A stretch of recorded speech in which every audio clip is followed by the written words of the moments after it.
So I reiterate the call given by the Honorable CM of Telangana, Mr. Revanth Reddy, to come out and surrender, to come out of the banned CPI Maoist party and join the mainstream of society. And in response to the call given by the Honorable CM, we have so many people surrendering today. In addition to the people who have surrendered earlier, the CC members and state committee members. Similarly, Appasi Narayana alias Ramesh, who also belongs to Telangana State Committee, and Muchaki Somda alias Erra, he belongs to Dandakarana Special Zonal Committee. These people, these leaders have left the banned CPI Maoist party and joined the mainstream of social milieu today before the government. Out of these 37 cadres who have surrendered today, we have 3 state committee members, 3 divisional committee members, 9 area committee members, and 22 party members, squad members. The Koyana Sambaya alias Azad has been in the underground for the last 31 years.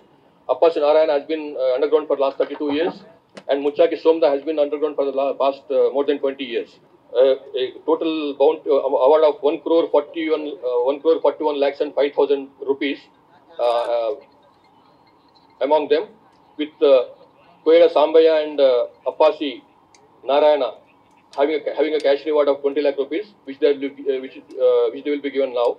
As part of the immediate relief, they will be given 25,000 rupees immediately. And I again reiterate the call of the Telangana police as well as the government of Telangana to all the cadres of the CPI Maoist hailing from Telangana and also from elsewhere.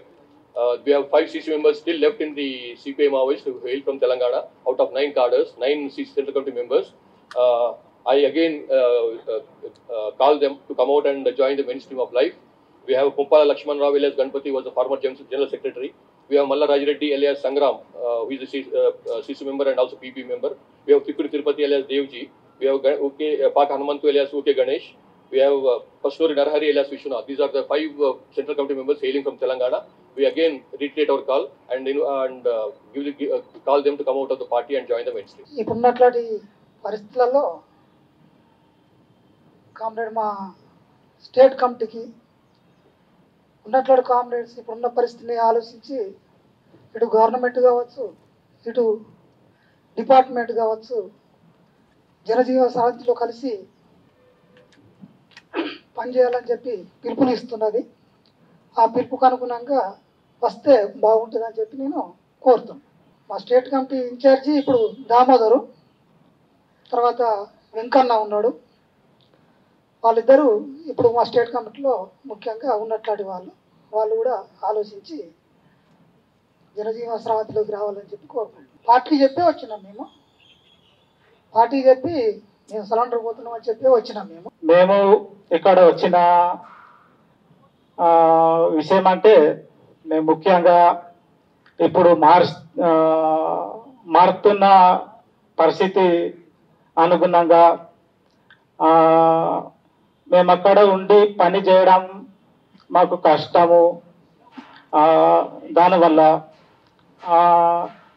ఇంకా కొన్ని అనారోగ్య సమస్యలు, ఇంకా ఇక్కడ ప్రభుత్వం పిలుపునిస్తున్నది మీరు అక్కడ ఉండి పోరాడి సాధించేది ఏం లేదు అన్ని పరిస్థితి మారుతున్నాయి.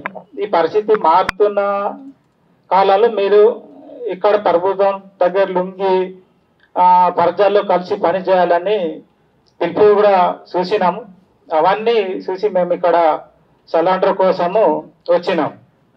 నేను వెస్ట్ బస్తారు డివిజన్ చసి ఇన్ఛార్జు, దండకార్యాన్ని స్పెషల్ జనరల్ కమిటీ సభ్యుడు.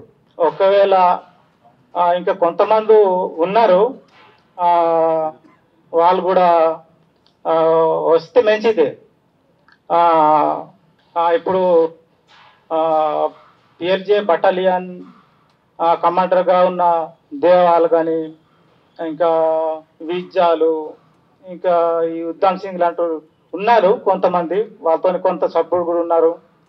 వాళ్ళు కూడా ఈ పరిస్థితిలో అక్కడ పనిచేయడం కష్టం. మారుతున్న పరిస్థితుల్లో అక్కడ పనిచేయడం అంటే చాలా దాడులు పెరుగుతున్నాయి, రోజు చనిపోతున్నారు, అక్కడ క్యాంపులు కూడా ఎక్కువ వేస్తున్నారు. ఈ పరిస్థితిలో అక్కడ కష్టమే. అందుకే మేము కూడా ఇక్కడ సలంటి చేసుకుంటూ ఇంకా మంచిగా బతకాలని మేము కోరుకుంటున్నాం. అట్లనే వస్తారా ఇంకా వాళ్ళు ఎట్లా అనేది వాళ్ళు కూడా ఇంకా అనుకొని ఏదైనా నిర్ణయించి వస్తే మంచిది అని మేము కోరుకుంటాం. తెలంగాణ డీజీపీ ఆఫీస్లో మనం ఈరోజు ఉన్నాం. ఈరోజు 40 మంది మావోయిస్టులు లొంగిపోయారు.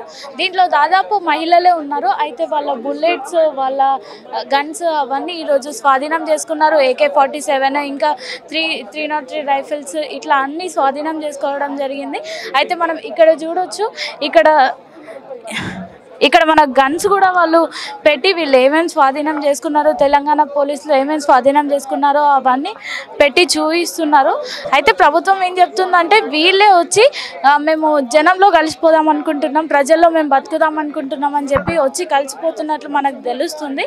అయితే వీళ్ళ గన్స్, వీళ్ళ బుల్లెట్స్ ఇవన్నీ వాళ్ళే తీసుకొచ్చి మేము లొంగిపోదాం అనుకుంటున్నాము, జనంలో మా బంధువులతో బతుకుదాం అనుకుంటున్నాం అని చెప్పి కలిసిపోయినట్లు తెలుస్తుంది. అయితే డీజీపీ చెప్పిన దాన్ని బట్టి ఇప్పుడు ఆపరేషన్ కగార్ ఏదైతే ఉందో అది చాలా ప్రభావితం చేసింది అని చెప్పినట్టు అనిపించింది. ఆ తర్వాత మొన్న జరిగిన హిడ్మా కూడా అదేదైతే జరిగిందో దాన్ని కూడా కొంతమంది దాన్ని చూసి, ఆపరేషన్ కగార్ సిచ్యువేషన్ చూసి, ఇట్లాంటి అన్నీ చూసి రాష్ట్ర కమిటీ నుండే వాళ్ళకు వీళ్ళు ఏదైతే అనుకున్నారో దాన్ని యాక్సెప్ట్ చేసి, రాష్ట్ర కమిటీ యాక్సెప్ట్ చేసి ఓకే మీరు వెళ్ళినా మాకు ప్రాబ్లం లేదు అని చెప్పినట్టు తెలుస్తుంది. ఇప్పుడు రాష్ట్ర కమిటీ సభ్యుడు మాట్లాడుతూ ఏమన్నారంటే రాష్ట్ర కమిటీకి మేము చెప్పి వచ్చాము, రాష్ట్ర కమిటీ యాక్సెప్ట్ చేసింది, అందుకని మేము బయటికి వచ్చాము అని చెప్తున్నారు. అయితే రాష్ట్ర కమిటీ విషయానికి వస్తే రాష్ట్ర కమిటీ సభ్యులు 3 ఈరోజు లొంగిపోవడం జరిగింది. ఆ తర్వాత రాష్ట్ర కమిటీ సభ్యులు కొంతమంది, తర్వాత కమిటీ సభ్యులు కొంతమంది లొంగిపోవడం జరిగింది. అందులో దాదాపు మహిళలే ఉండడం ఈరోజు మనం చూసినాము. అందులో దాదాపు ఈరోజు 37 మందిని మన జనజీవ శాంతిలో కలిస్తే అందులో దాదాపు అమ్మాయిలే ఉన్నారు. అయితే ఈరోజు జరిగిన ప్రెస్ మీట్లో డీజీపీ చెప్తూ వాళ్ళు ఇష్టానుసారంగానే లొంగిపోయారు, ఇంకా ఎవరైనా అడవిలో ఉంటే ఖచ్చితంగా వచ్చి లొంగిపోండి, మీకున్న రివార్డ్స్ మేము అందజేస్తాము మీ చేతికి అని చెప్పారు. ఈరోజు లొంగిపోయిన వారందరికీ రివార్డ్స్ వాళ్ళకు ఇప్పుడు ప్రస్తుతానికి ఎంత కావాలో వాళ్ళకి కొంత డబ్బు ఇచ్చి తర్వాత వాళ్ళ రివార్డ్స్ ఏది ఉంటుందో అది క్లియర్ చేస్తామని కూడా చెప్పారు. కెమెరామెన్ శశికాంత్తో ప్రత్యూష.